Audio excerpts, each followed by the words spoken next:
Saludos, amigas y amigos, bienvenidos. Yo soy Jesús y hoy me gustaría hablaros brevemente, si Dios quiere, de una nueva lección de un curso de milagro, concretamente de la lección 259, que recuerde que el pecado no existe, que recuerde que el pecado no existe. El pecado es el único pensamiento que hace que el objetivo de alcanzar a Dios parezca irrealizable.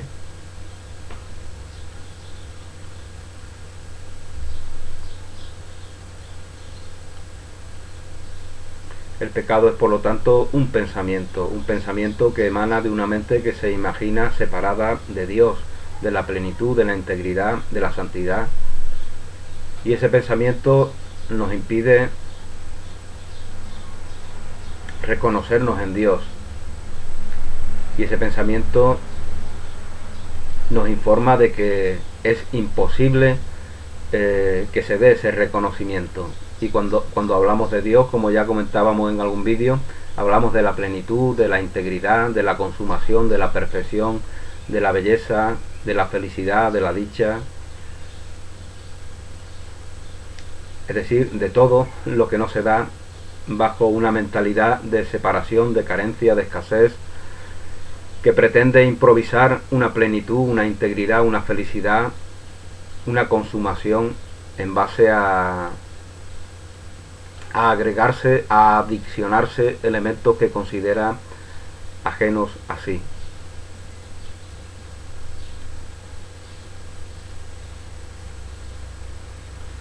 Ya lo hemos dicho tantas veces, ¿no?, a lo largo de este curso de milagros. Cuando nos identificamos con una mente que no es nuestra verdadera mente, una mente que piensa conforme a la premisa, condicionada por la premisa de la separación, es decir, bajo la mentalidad de la escasez, de la carencia, de la mendicidad,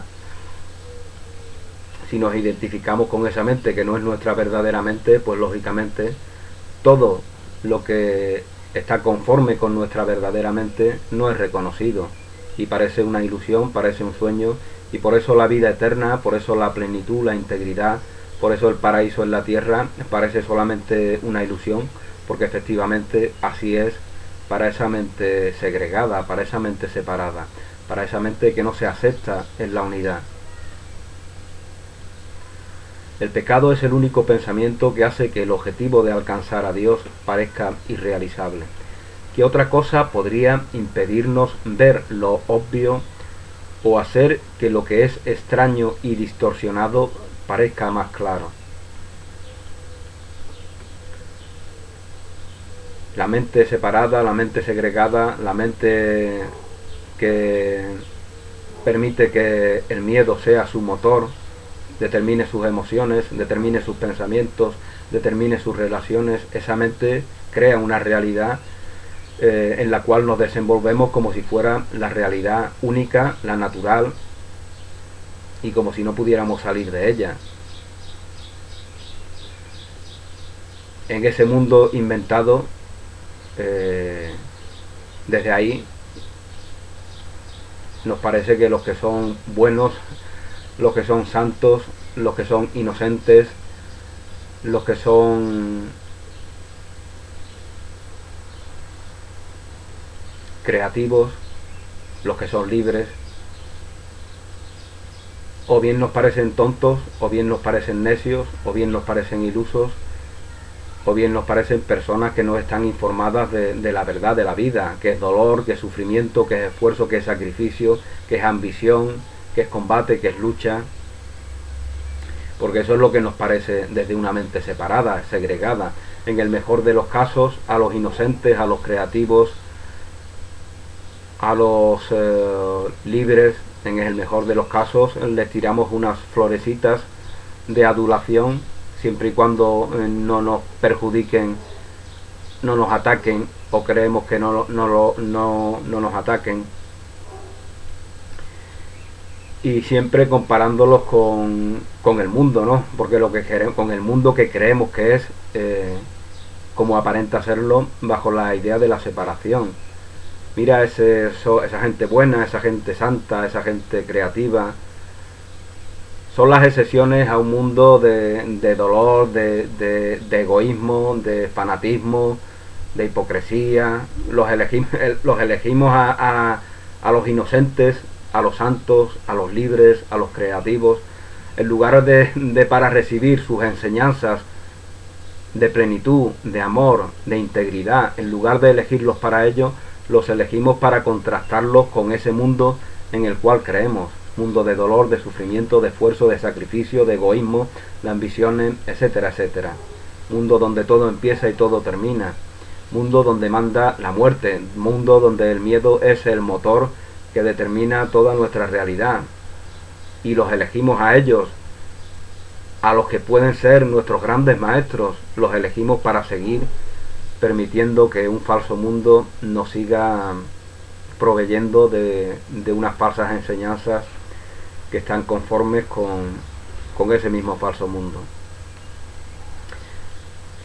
La mente del ego es así de astuta, así de ingeniosa, y esa es su grandiosidad. Pero bajo toda esta ilusión subyace nuestro deseo de ser creativo, de ser libre, de ser inocente, de ser santo, nuestro deseo de ser lo que verdaderamente somos. Bajo todo este montaje, bajo toda esta parafernalia mundana de la mente separada, subyace el deseo de la verdad. Y para recordar la verdad, pues lógicamente es fundamental que recordemos que el pecado no existe, que el pecado no es verdad. Si lo fuera, lo sería siempre. Desde la mente del ego queremos darle crédito al error, a la limitación.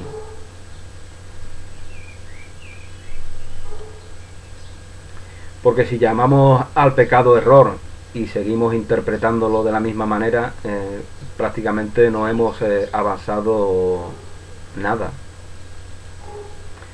Bueno, se nos decía que el pecado es el único pensamiento que hace que el objetivo de alcanzar a Dios parezca irrealizable. ¿Qué otra cosa podría impedirnos ver lo obvio o hacer que lo que es extraño y distorsionado parezca más claro? ¿Qué otra cosa sino el pecado nos incita al ataque?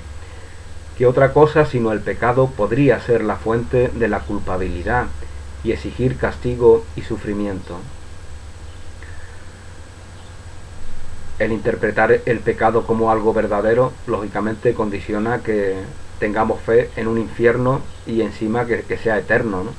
Porque si el pecado es verdad, es que el pecado es eterno y por lo tanto el castigo que lleva,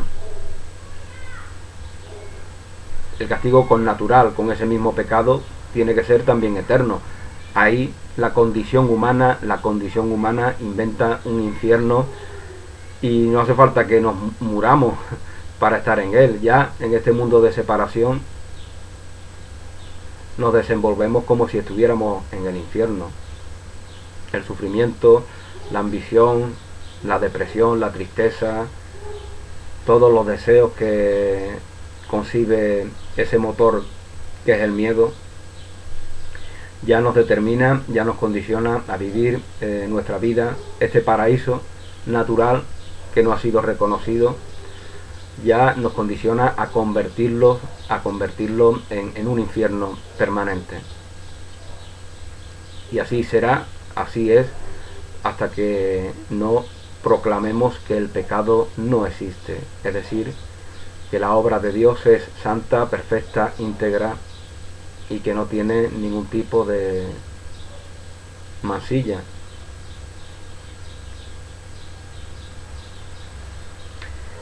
¿Qué otra cosa sino el pecado podría ser la fuente del miedo? Al eclipsar la creación de Dios, igual que las nubes de una tormenta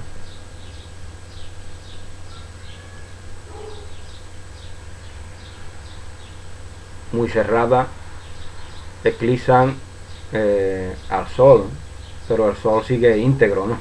El sol no está perdiendo nada, el sol sigue ahí iluminando todo el sistema solar. Pues de la misma manera, ese sol que está en nosotros, esa fuente de vida, esa luz que Dios comparte con toda la creación, sigue íntegramente en nosotros, por mucho que el pecado, la fuente del miedo, nos impida reconocer esa luz. ¿Qué otra cosa sino el pecado podría ser la fuente del miedo al eclipsar la creación de Dios y conferirle al amor los atributos del miedo y del ataque?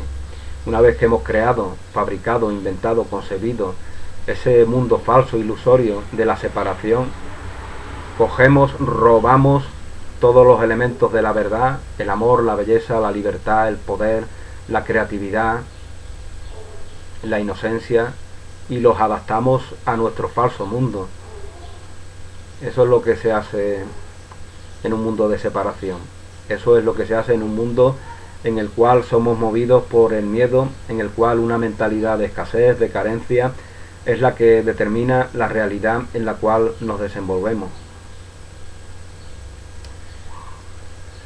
Esto pues tiene que ver con lo que os comentaba al principio. A esos grandes maestros que podrían ser verdaderamente tan inspiradores, los convertimos en elementos que apuntalan nuestro falso mundo de separación.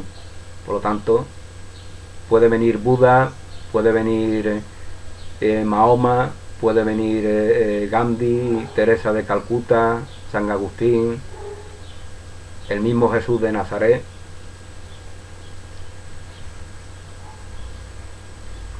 que nosotros cínicamente vamos a utilizar a esas personas y a sus palabras para darle aún más crédito a nuestro mundo de ilusiones, a nuestro mundo de separación.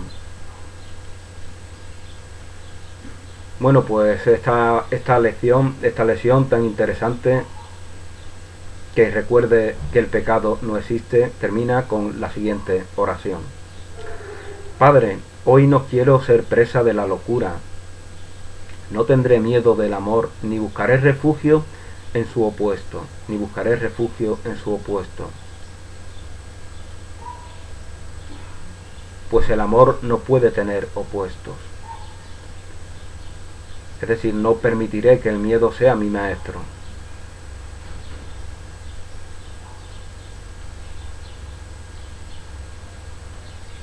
Si tengo miedo es porque me veo separado de aquello que temo. Por lo tanto, siempre que haya miedo hay necesidad de corrección, hay necesidad de sanación. Esto no significa que en situaciones mundanas pues el miedo se convierta en un prudente consejero, ¿no? Si estamos temerosos de que algo nos pueda suceder, pues lógicamente obramos en consecuencia con ese temor, de la manera más sensata que podamos hacerlo en ese momento. Pero al mismo tiempo sabemos que ese miedo es una realidad transitoria que no da noticia de lo que verdaderamente somos. No tendré miedo del amor ni buscaré refugio en su opuesto. Esto de tener miedo del amor es bastante común, ¿no? Incluso del amor de pareja, ¿no? Es normal que la gente, que veas a un hombre o a una mujer que te resulte atractivo, interesante, que te resulte una persona que quieras conocer, es normal que la gente se acerque y les hable y le diga, oye, mira, te he escuchado, te he mirado y la verdad es que eres una persona que me interesa bastante, ¿no? Me gustaría hablar contigo. La gente se comporta así en su vida cotidiana. ¿Por qué no lo hace? Porque tiene miedo del amor, tiene miedo del gozo de la vida, del gozo compartido de la vida. ¿Por qué tiene ese miedo? Porque inconscientemente sabe que busca lo que no se reconoce en sí.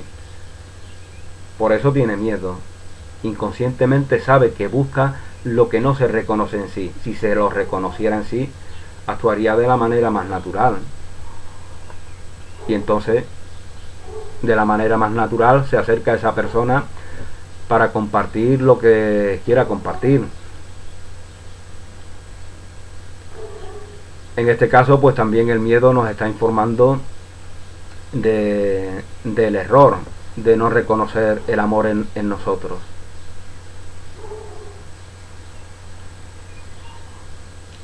Padre, hoy no quiero ser presa de la locura. No tendré miedo del amor ni buscaré refugio en su opuesto, pues el amor no puede tener opuestos.